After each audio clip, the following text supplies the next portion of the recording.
Oh salut, comment ça va? Bah oui, salut à tous, c'est Sturi, comme promis on se retrouve pour le dernier SmackDown Recap de cette année 2022, hein, l'histoire de passer à 2023, alors je sais pas si cette vidéo va sortir en 2022, en 2023, parce que par avant je vous dis déjà bonne année, meilleurs vœux, et on se retrouve pour cet épisode de SmackDown qui s'est tenu dans la nuit du vendredi 30 au samedi 31 décembre 2022, là c'est encore 2022, depuis Tampa Bay en Floride, où WWE nous régale de nous offrir l'unique combat de John Cena en 2022, à savoir ce soir dans le Main Event. Un épisode qui va s'ouvrir avec nul autre que Bray Wyatt. Je sais, ça fait longtemps qu'on n'a pas fait de SmackDown Recap, est-ce que ça a évolué du côté de Bray Wyatt? Eh ben... oui, il est toujours au cœur d'un programme avec LA Knight. On a découvert il y a 2 semaines que Bray Wyatt et l'oncle Claudie étaient 2 personnes différentes, parce qu'on les a vus les deux au même endroit. Éloigné mais resté au même endroit. On nous remonte la semaine dernière, Bray Wyatt il a pété un câble, il a attaqué subitement le caméraman. Il était énervé, il a attaqué le caméraman. Alors cette semaine, après avoir fait sa longue entrée, il nous a rappelé qu'il s'appelait Bray Wyatt, qu'il a fait des choses par le passé, des choses cruelles, horribles, ça tourne un peu en boucle. Parmi les choses horribles, il y en a certaines qui ne le regrettent pas, qui ont fait sa réputation, mais il y en a d'autres qui regrettent, dont celle de la semaine dernière. Il souhaiterait s'excuser auprès du caméraman qui l'a attaqué. Et ben c'est pas le caméraman qui va faire son entrée, c'est LA Knight qui va dire « Haha, pris la main dans le sac, t'es toujours quelqu'un de cruel, et puis c'est toi qui m'as attaqué les précédentes semaines, il va falloir rendre des comptes. » Et Bray Wyatt, qui visiblement en a marre de LA Knight, dit « Il faut régler ça une bonne fois pour toutes. » Et ben oui, il serait temps. Alors un challenge est lancé pour un combat au Royal Rumble, challenge qui d'ailleurs sera accepté. On nous révélera un peu plus tard dans le show que Bray Wyatt et LA Knight s'affronteront dans le tout premier Pitch Black match. Pitch Black. Si on prend la traduction littérale du combat, c'est le noir complet. En quelque sorte, au Royal Rumble, on pourrait assister à ça. So frightening, so bizarre, so eerie. Welcome to Sister. And LA Knight is out. For the win. There's 2.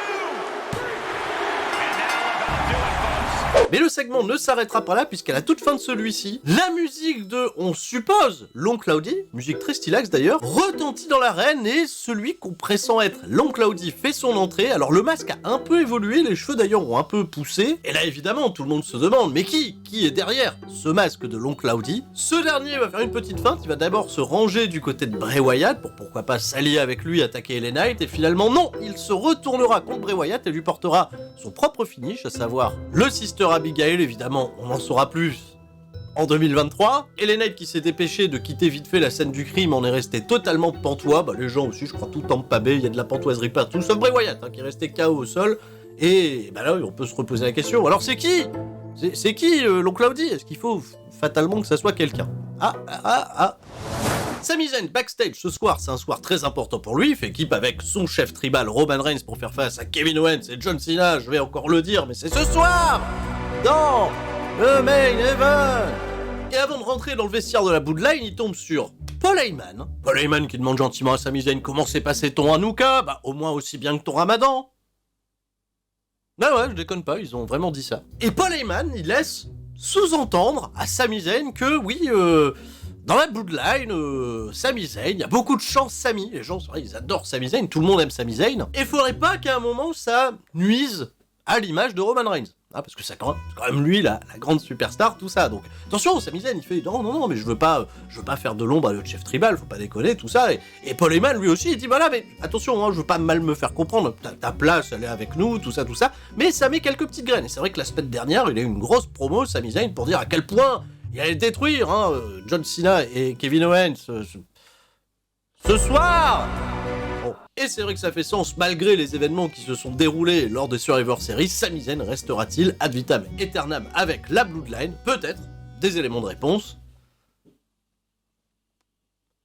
Ce soir, premier combat de la soirée, c'est Solo Sikoa accompagné par les Usos qui font face à Sheamus accompagné par Ridge Holland, fils de François, et Butch.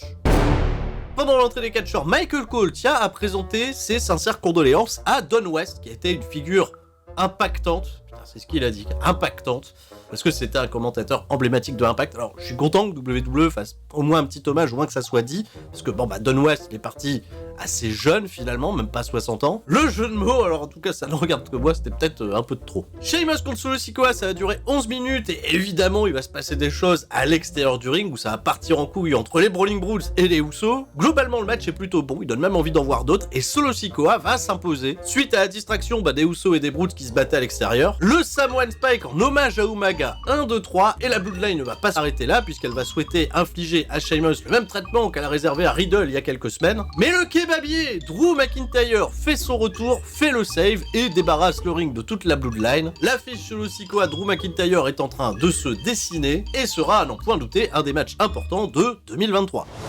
La division féminine de SmackDown, c'est le point faible de cette année 2022, clairement. Ronda Rousey est championne, elle s'apprête à défendre le titre, enfin, contre Raquel Rodriguez. dans un combat qui aurait mérité avoir sa place en pay-per-view, bien plus que celui contre Shotzi au Survivor Series. D'ailleurs, Ronda Rousey, c'est pas le run le plus exceptionnel, les performances sont pas géniales, elle est motivée que très rarement, mais peut-être qu'elle va être motivée contre Raquel. Alors d'ailleurs, on nous remonte toute l'ascension de Raquel Rodriguez qui s'est fait péter le bras, qui s'est battue, qui est revenue, qui a remporté un gros gauntlet où elle a su résister à tout le monde, même à Shayna Baszler qui était juste envoyée en mission par Ronda Rousey pour l'affaiblir encore plus. Et on est parti pour un match qui va durer un peu plus d'1 quart d'heure, et j'ai envie de le dire, mesdames, bravo, parce que c'était une très solide performance. Raquel, même affaiblie, a posé pas mal de problèmes à Ronda Rousey. Elle était sur le point à plusieurs reprises de remporter le combat si ce n'était pas des interventions de Shayna Baszler ou ce segment que j'ai trouvé totalement délirant où Raquel, après avoir porté son espèce de Vader Bomb elbow, verra sa tentative de tomber validée par l'arbitre qui a dit subtilement à Ronda Rousey: je peux pas compter parce que ton bras il est sous la corde. Ronda, le réflexe,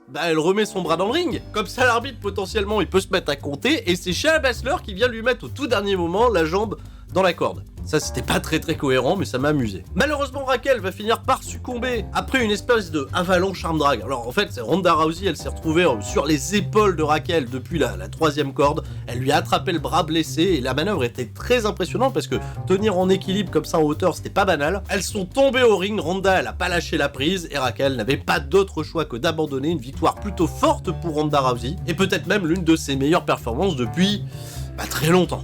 Mais je me doute que vous êtes également venus pour que je vous parle de ce qui s'est passé dans l'après-match. Ça, mon vieux, on s'y attendait pas. Les Dirty non plus, aucune information. Ronda, elle était sur le point de prendre le micro, elle a eu le temps de dire que la musique, la nouvelle musique de Charlotte Flair, retentit dans l'arène. Alors oui, nouvelle musique, parce que l'ancienne c'était CFOS, et on est en train de supprimer du côté de WWE tous les thèmes de CFOS, donc c'est terminé le remix de Ric Flair avec la musique de Call of Duty, voilà, on arrête. Nouveau look pour Charlotte Flair, donc il vient faire un gros face-à-face avec Ronda Rousey, on l'avait pas vu depuis 7 mois quand même, depuis le mois de mai, depuis sa défaite à WrestleMania Backlash. Sa convalescence dans le kayfabe, elle la doit à Ronda Rousey. Donc Ronda, qu'est-ce qu'elle fait ? Elle charrie Charlotte Flair, et Charlotte Flair, elle dit non, moi je viens de défier ce soir.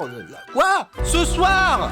Dans le... là, tout de suite, on va l'affronter tout de suite. Et Ronda Rousey, malgré que Shayna Baszler, elle lui dit non, mais c'est con, tu viens de faire 16 minutes de match avec Raquel, tu vas repartir, on va vendre ça en pay-per-view pour Royal Rumble, ce qui serait logique. Elle a dit oui. Et voilà, on a sonné la cloche, voilà, ni une ni deux. Et Charlotte Flair a remporté la victoire en 40 secondes. Ronda Rousey, welcome to Charlotte Winslow. Charlotte, elle part célébrer dans le public parce que quand même, c'est pas banal. Mais Charlotte Babyface ? Vraiment ? Est-ce que c'est juste l'impact du retour, ou est-ce qu'elle a exigé revenir en tant que babyface dans le programme ? Est-ce qu'elle a exigé revenir à SmackDown pour éviter de se retrouver dans le même roster que Becky Lynch ? On met fin à toutes ces rumeurs, Charlotte, elle est de retour, et on lui a donné tout de suite ce qu'elle voulait, à savoir son 14e règne de championne. Bon écoutez, on va voir ce qui se passera. Backstage, je retrouve la Bloodline plutôt en détente, avant d'aller affronter Kevin Owens et John Cena... Ce soir, Sami Zayn, il va quand même demander à Roman Reigns, est-ce que ça t'a dérangé que les gens ils chantent Sami la semaine dernière et qu'ils chantent un peu plus Sami que Roman Reigns, Et Roman Reigns, il a pris un temps quand même, il a réfléchi, il a fait non, mais tant mieux que tu sois hype en ce moment, et puis ça va peut-être dire que ce soir, tu vas faire tout le boulot, moi j'aurais pas grand chose à faire, et puis on s'amuse, on rigole, mais il semble un peu piqué quand même, Roman Reigns, par moments, ses expressions faciales, elles changent du tout au tout. On est parti à la pub, retour de pub, on nous a remontré la victoire de Charlotte Flair sur Ronda Rousey, parce que c'est C'est dommage pour Raquel Rodriguez, hein, parce qu'elle elle a fait la grosse perf là pendant 16 minutes et bah non, tout ça pour Charlotte. Et on nous a remontré également Dominique Mysterio et Rhea Ripley qui se sont invités à la fête de Noël de Rey Mysterio. Alors c'était pas chez Rey Mysterio, c'était chez Papy Mysterio. Il y avait Papy Mysterio qui était là. Et chez les Mysterio, ça déconne hein, parce qu'ils se doutaient peut-être que Dodo il allait se pointer, ils ont appelé la police. La police elle arrive en 2-2, elle a coffré Dodo, alors que c'est maman Mysterio qui a mis une baffe à mamie. Pas mamie Mysterio, mais la mamie de Dominique Mysterio. La mamie qui est la maman. Comment ça, vous avez laissé maman frapper mamie? Mais c'est pas la mamie Mysterio, c'est la mamie de Dominique, mais c'est pas sa mamie. Bon. Et on a enchaîné avec un segment backstage où Top Dollar et Ashanta Adonis de Hitro, Bifab elle était pas là, elle est peut-être en vacances, ils se font chambrer par le New Day qui ont ramené un petit balai, qui ont dit à Top Dollar, vas-y, t'arrives à sauter au-dessus du balai. Ah parce que bon, si vous n'avez pas suivi les derniers SmackDown Recap, Top Dollar il s'est fait vanner sur les réseaux sociaux parce qu'il a loupé un dive vers l'extérieur.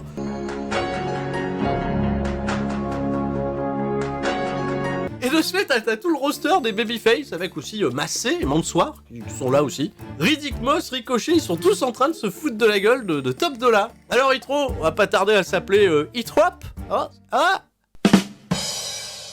Bon, Top Dollar, à un moment, il en a marre, il aime pas qu'on lui manque de respect. Il est un peu chafouin, hein, il est pas bon joueur, il a poussé Ricochet. Et on apprendra d'ailleurs que la semaine prochaine, il y aura Top Dollar contre Ricochet.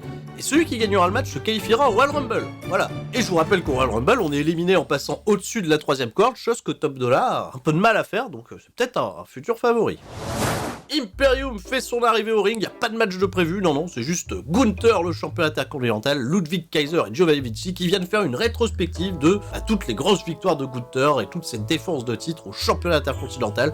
On revoit tous les gens qu'il a battus, voilà, Shinsuke Nakamura, Rey Mysterio, Sheamus et Ricochet. Personne ne l'a battu en 2022, personne ne le battra en 2023, sauf que oui, si c'est pas un homme qui le battra, ça sera peut-être un monstre.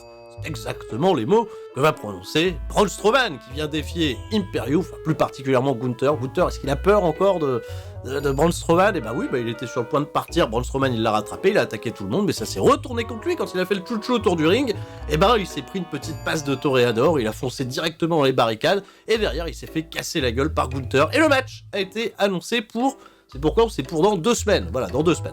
Patiente un peu, dans 2 semaines. Gunther contre Braun Strowman. Ça sera pas au Royal Rumble. Peut-être qu'on a besoin d'eux dans la bataille royale, on verra bien.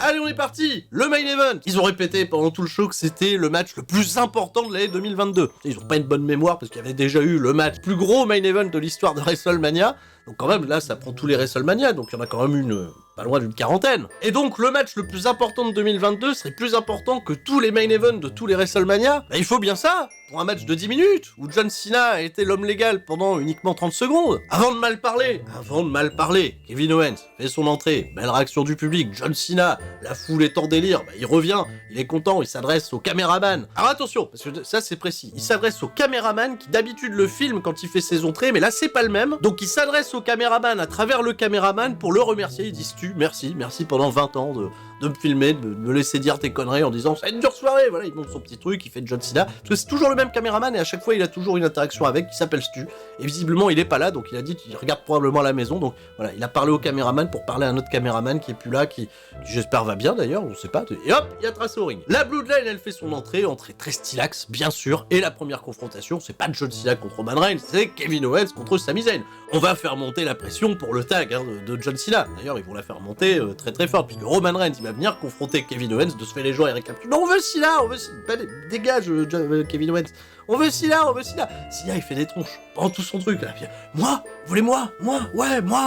Il est incroyable. Il a catché peut-être 30 secondes à la fin, mais pour moi ça c'est bon, c'est pognon. Je suis content de voir John Cena juste pour le voir surjouer. C'est exactement ce que je veux quand je vois John Cena. Je veux le voir surjouer, survendre tout ce qu'il fait. Et finalement, bim, il n'y aura pas de tag. Roman Reigns il met une grosse corde à linge dans l'œil de Kevin Owens. C'est pour la baffe qu'il a pris dans l'oreille au Survivor Series, donc voilà, à part tout balle au centre. Donc toute la hit du match, elle va se faire sur Kevin Owens. À un moment, il est peut-être sur le point de faire le relais avec John Cena, mais John Cena, il se fait tirer le pied à l'extérieur du ring par Roman Reigns, il y a la botte de Sami Zayn dans sa face, il va réussir à revenir John Cena en disant « Ouais, est-ce que c'est le moment, Kevin Owens y revient ?» Le relais, le traditionnel combo des 5 moves de l'enfer, il fait ses coups de bélier, il fait sa back suplex, voilà, pip, ça tombe, 5 knuckle shuffle. Non, attends, je vais appeler Kevin Owens, on va le faire en stéréo, ils le font ensemble. Attitude adjustment de John Cena Cena sur Roman Reigns qui part à l'extérieur du ring. Sami Zayn, il est l'homme légal avec Kevin Owens, parce que Cena, il a fait le relais, il est sympa, il fait briller les autres, bien sûr. Le stunner, 1, 2, 3, on n'en parle plus. Et à la fin, je me suis dit, la Bloodline, ils vont venir, ils vont attaquer Kevin Owens et John Cena, parce qu'ils vont pas accepter, tu vois, de terminer l'année quand même sur cette défaite. Ils sont nombreux, la Bloodline,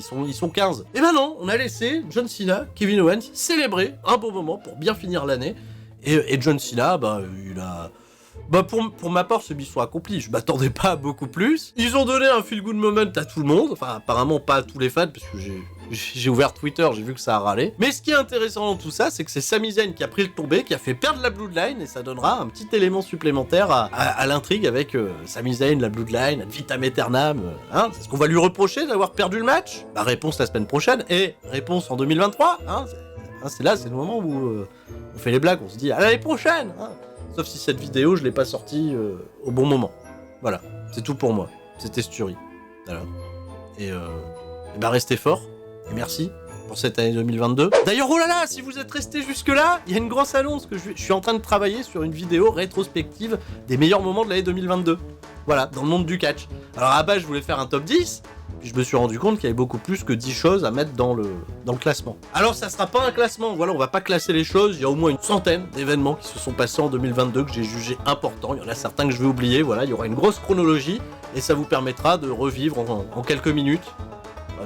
Prenez quand même un peu de temps devant vous pour 2022, qu'est-ce qui s'y est passé? Ça sortira l'année prochaine, sur ce je vous dis à bientôt, c'était Sturi, et tout le monde reste fort, oui, même le peignoir, le mec est resté en peignoir. Ciao, bye bye.